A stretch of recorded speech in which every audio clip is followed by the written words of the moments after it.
Brought you by Meghdoot मधुशून्य।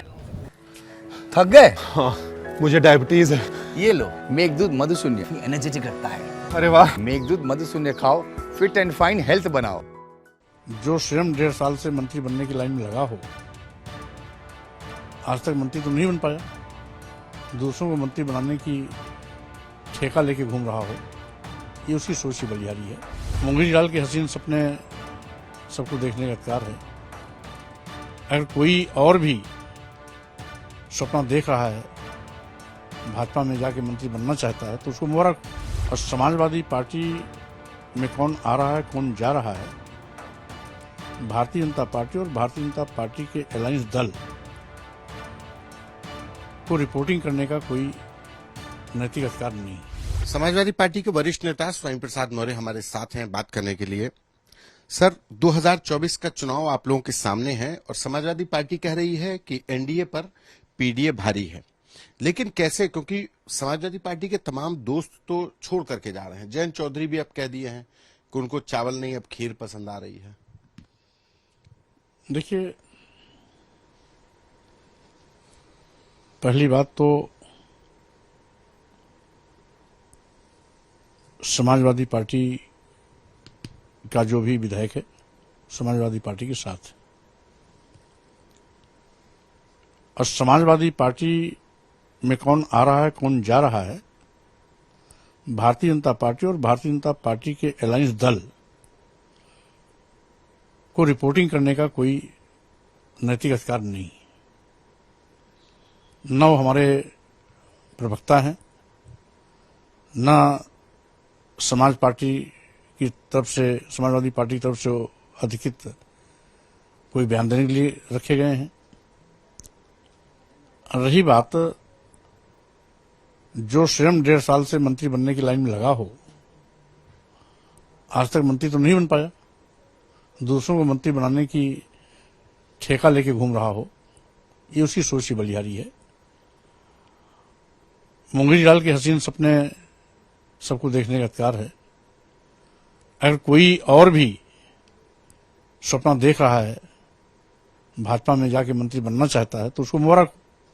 लेकिन Samajwadi party विपक्ष की मुख्य भूमिका मजबूती से निभा भी रही, आगे भी निभाएगी।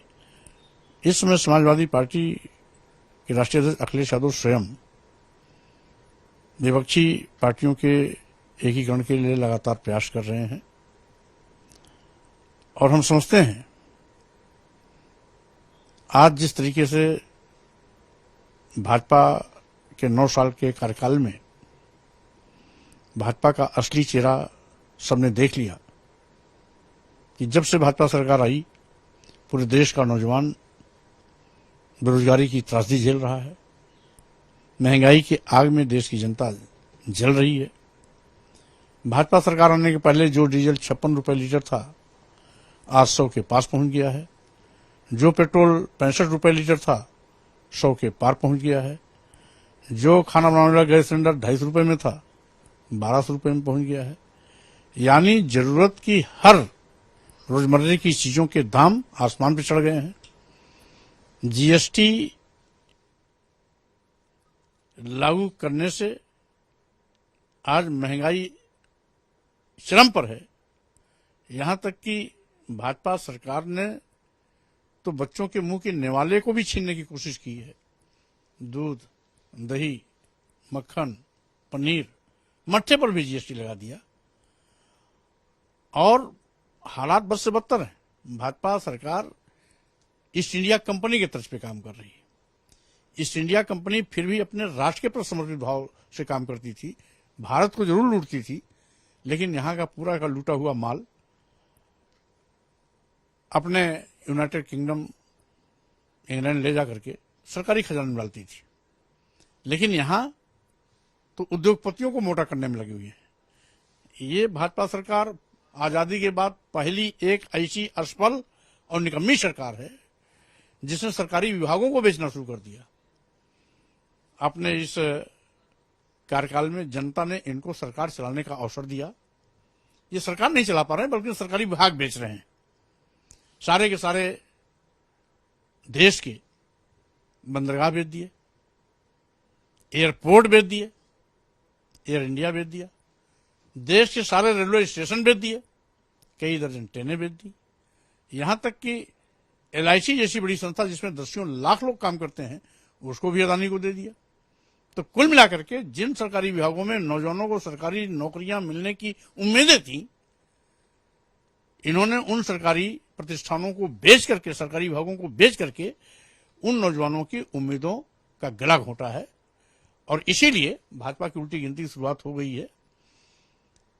आज इनके हाथ से हिमाचल प्रदेश निकल गया, कर्नाटक प्रदेश निकल गया, जहां जहां चुनाव होगा हर जगह अब इनको मुंह की खानी पड़ेगी। और जब से विपक्षी दलों की बैठक पटना में हुई है, तब से भारतीय जनता पार्टी सरकार की सांस अंदर बाहर हो रही है। व्याकुल भारत बनकर के अनाप शनाप बयानबाजी कर रहे हैं। और यही नहीं, संविधान की दुहाई देते हैं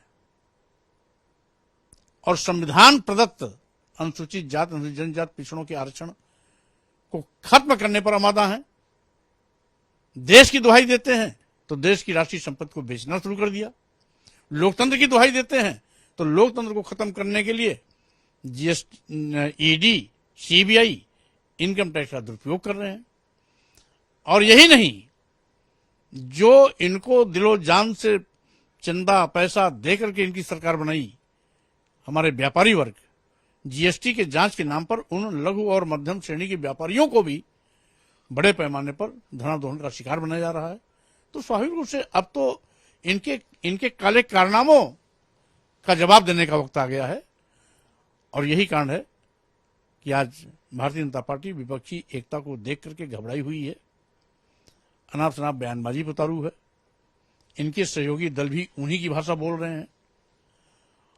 और ये लोकतंत्र है, लोकतंत्र का मालिक जनता होती है। किसकी सरकार बनाना है, किसकी सरकार बिगाड़ना है, किसे हमें लाना है, किसे वापस भेजना है, किसे हमें विधायक सांसद चुनना है और किसे विधायक सांसद नहीं चुनना है, ये फैसला जनता करती है। और जनता ने जवाब देना शुरू कर दिया है। आप कह रहे हैं कि जनता ने जवाब देना शुरू कर दिया है, इतनी खामियां हैं, लेकिन क्या उत्तर प्रदेश में समाजवादी पार्टी अकेले ही बीजेपी को रोक पाएगी या किसी पार्टी के साथ गठबंधन? क्योंकि कांग्रेस या बसपा के साथ गठबंधन तो समाजवादी पार्टी को अच्छे अनुभव नहीं देगा, तो क्या अकेले दम पर ही रोकेगी? अभी गठबंधन की केवल पहली बैठक पटना में हुई, यानी गठबंधन बनाने की दिशा में अभी पहल हुई है, शुरुआत हुई है, अभी अंतिम निर्णय नहीं आया। इसलिए धैर्य के साथ अंतिम निर्णय की प्रतीक्षा करनी चाहिए। गठबंधन जब जब बनता है तो सत्ता पक्ष का सुपड़ा साफ होता है। कभी जनता पार्टी थी, कभी जनता दल था, तो उस समय जो भी सत्ता पार्टियां थी उनको सत्ता से बाहर जाना पड़ा था। और फिर गठबंधन बन रहा है तो स्वाभाविक रूप से भारतीय जनता पार्टी की विदाई भी तय है। आप लोग विपक्षी एकता की बात करते हैं, लेकिन उत्तर प्रदेश में बिना बसपा के क्या विपक्षी एकता कारगर होगी? देखिए, मैंने फिर कहा यही कि अभी आप इंतजार करिए कि उस गठबंधन में कौन कौन आता है और वो बसपा भी शामिल होगी? मायावती से बात हो रही? अभी गठबंधन के शुरुआती दौर की बात है।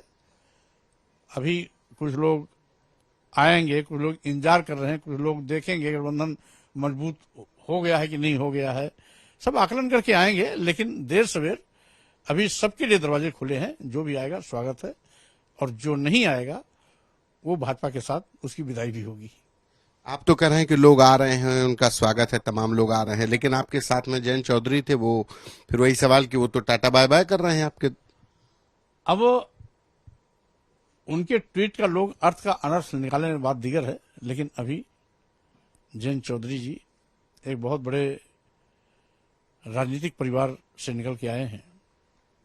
चौधरी चरण सिंह जी किसानों के मसीहा थे। हम सब भी उन्हीं के नेतृत्व में राजनीति की शुरुआत किए थे। देश के उत्तर प्रदेश जैसे प्रदेश में कई बार मुख्यमंत्री रहे और देश के प्रधानमंत्री भी रहे। तो स्वाभाविक रूप से जयंत चौधरी को जितने हल्के से लोग ले रहे हैं वो उतने हल्के नहीं है, बहुत गंभीर प्रकृति के व्यक्ति हैं और हम समझते हैं वो ऐसी नादानी नहीं करेंगे कि अपने पैर पर कुल्हाड़ी मारे। आपके एक पुराने साथी रहे ओम प्रकाश राजभर।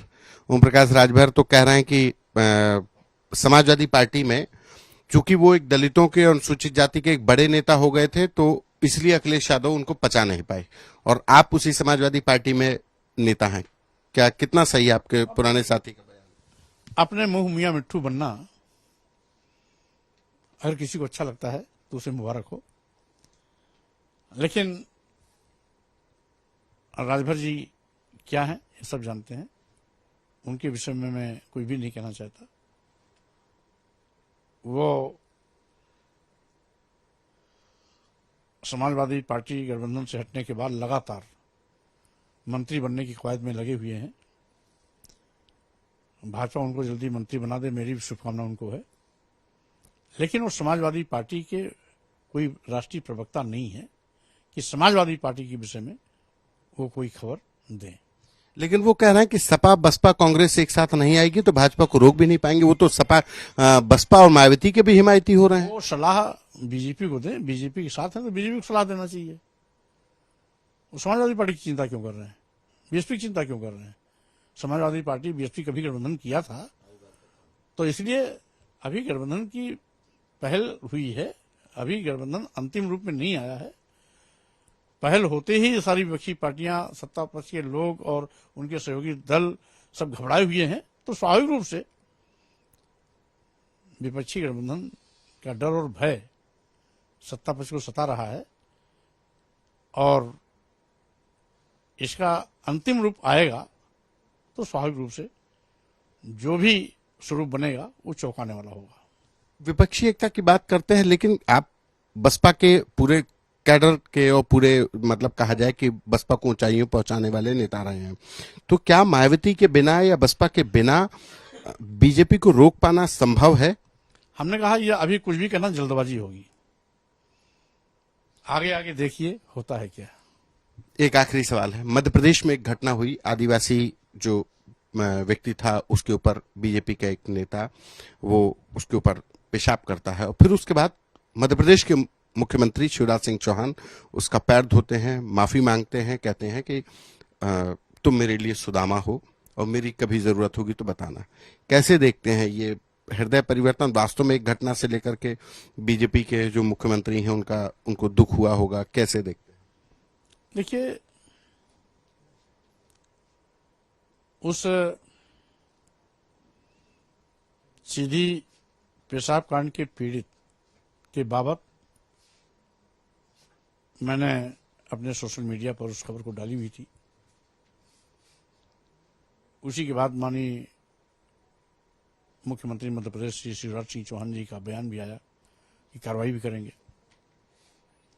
उसके 2 दिन बाद उन्होंने उस पीड़ित को बुला करके उसका पैर भी धोया, तिलक भी लगाया, क्षमा याचना भी मांगी। यही लोकतंत्र है, यही वोट की कीमत है।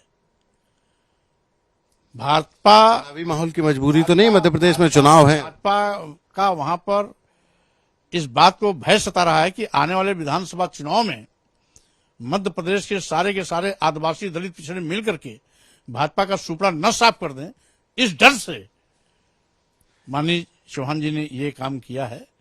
लेकिन मैं तो धन्यवाद देता हूं इस देश के लोकतंत्र को, धन्यवाद देता हूं भारतीय संविधान को, धन्य हैं बाबा साहब डॉक्टर अंबेडकर जिन्होंने ऐसी सशक्त लोकतंत्र बनाई कि बड़े बड़े लोग आज समाज के अंतिम व्यक्ति का पैर धोने के लिए मजबूर हो रहे हैं। और सबसे ज्यादा मैं थैंक्स करता हूं उस पीड़ित की पत्नी आदिवासी बहन को, जिसने मुख्यमंत्री के धन प्रलोभन का जवाब देते हुए कहा कि हमको पैसा वैसा ना चाहिए, हमका चाहिए हमारा आदमी। तो स्वाभाविक रूप से आदिवासी बहन का चरित्र भी दिखाई पड़ा, सम्मान और स्वाभिमान के सामने पैसे को लात मारा। लोकतंत्र की ताकत दिखाई पड़ी कि वोट के लालच में, वोट के डर के नाते कि कहीं हमारा साथ न छोड़ दे, पैर भी पखाड़ना पड़ा, तिलक भी लगाना पड़ा और साथ ही क्षमा याचना भी मांगनी पड़ी। ये सब दिखावा नौटंकी बहुत है। बीच बाजार में जूता मारें, घर में आके आरती उतारें, ये बहुत कुछ हो गया है। ये वही भारत देश है जहां पर अभी अभी कुछ दिन पहले जगन्नाथ मंदिर दिल्ली में इस देश की प्रथम नागरिक, संविधान प्रमुख, राष्ट्रपति द्रौपदी मुर्मू जी के साथ मंदिर के पंडित पुजारियों ने क्या व्यवहार किया था। उनको बैरिकेडिंग के बाहर खड़े होकर के हाथ जोड़ करके उस मंदिर में प्रार्थना करनी पड़ी, जबकि उन्हीं के अधीन केंद्र सरकार के एक मंत्री, चूंकि ऊंची जात का था, वो गर्भगृह में जाके पूजा कर रहा है। द्रौपदी मुर्मू जी आदिवासी समाज की महिला हैं, इसलिए उनको गर्भगृह के मंदिर में जाने से रोका और बाहर खड़े होकर के उनको पूजा करना पड़ा। वो क्या अपमान कोई भूल गया क्या? यही नहीं, इसके पहले राष्ट्रपति जी थे महामहिम रामनाथ कोविंद जी, राजस्थान के पुष्कर ब्रह्मा मंदिर में गए थे। वहां के पंडित पुजारियों ने गेट के अंदर जाने से रोक दिया, सीढ़ी पर माथा झुका के लौट आए। क्या वहां पूरे देश का दलित ये भूल गया कि जब रामनाथ कोविंद जैसे राष्ट्रपति को भी अपमान के कड़वे घूंट पीने पड़ रहे हैं, यहां आदिवासी महिला देश की सर्वोच्च पद पर बैठी राष्ट्रपति द्रौपदी मुर्मू जी को अपमान के कड़वे घूंट पीने के लिए मजबूर होना पड़ रहा है। यही नहीं, इसी उत्तर प्रदेश में कोई खामियाजा भुगतना पड़ेगा। भाजपा सरकार के बनने के पहले, जब भाजपा सरकार बनी, तत्कालीन मुख्यमंत्री अखिलेश यादव जी अपना मुख्यमंत्री निवास कालिदास मार्ग छोड़ जाने लगे, तो यही भाजपा के लोगों ने उसे गंगा जल से धोया। क्या पिछड़े इतने नादान हैं कि आप पिछड़ों का, दलितों का, आदिवासियों का बीच बाजार में अपमान करेंगे और घर में आकर के उनका पैर धोएंगे, तिलक लगाएंगे, गलती मानेंगे, सब मिट जाएगा? तो स्वाभाविक रूप से भाजपा को इसका खामियाजा उठाना पड़ेगा। मध्य प्रदेश में चुनाव है, उसी को देख करके तो नहीं किया गया। अब जो भी हो तो मैंने कही दिया, वोट के लालच में कि कहीं दलित, आदिवासी, पिछड़े इनका सुपड़ा न साफ कर दें, इस डर के मारे ये नौटंकी भाजपा को करनी पड़ी। धन्यवाद। ये थे हमारे साथ समाजवादी पार्टी के सीनियर लीडर स्वामी प्रसाद मौर्य, जिन्होंने बेबाकी से अपने तमाम सवालों पर अपनी राय रखी। कैमरा पर्सन गौरव के साथ संतोष कुमार।